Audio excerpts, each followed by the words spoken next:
Hey guys! నేనీరోజు ఒక cook recipe చెప్తున్నాను. పెసరట్లోకి చాలా బావుంటది అల్లం చట్నీ. నార్మల్ దోస, ఇడ్లీలోకి కూడా బావుంటుంది. ట్రై చేయండి ఖచ్చితంగా. నాకొచ్చిందే చట్నీల్లో ఇదొకటనమాట. అందుకని నేను ఎక్స్‌ప్లెయిన్ చేస్తున్నా. సో, ఏంటంటే స్టార్టింగ్ ఒక 2 క్యాప్స్ గ్రౌండ్‌నట్ ఆయిల్ అన్వేషణ్ వాళ్ళది యూజ్ చేస్తున్నాను నేను.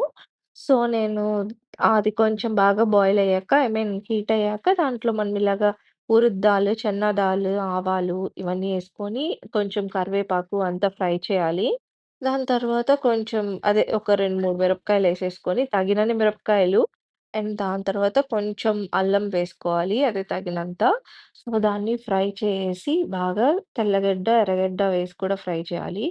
కొంసేపు అవి బాగా మరిగాక మనం టమోటా కూడా వేసుకోవాలి. అండ్ టమోటా కూడా కొంచెం బాగా అయ్యాక కొంచెం వాటరేసి, మూత వేసేసి బాగా ఉడికిచ్చిన తర్వాత ఇలాగ ఫైన్ పేస్ట్ చేసుకోవాలనమాట. దాని తర్వాత మనం నార్మల్ కప్‌లోకి తీసేసుకొని ఇలాగా మనం పోపేసేసుకోవచ్చు. లేకపోతే దాంట్లో గూడా మనం చట్నీ ఏసుకోవచ్చు. ట్రై చేయండి guys. It will be very good.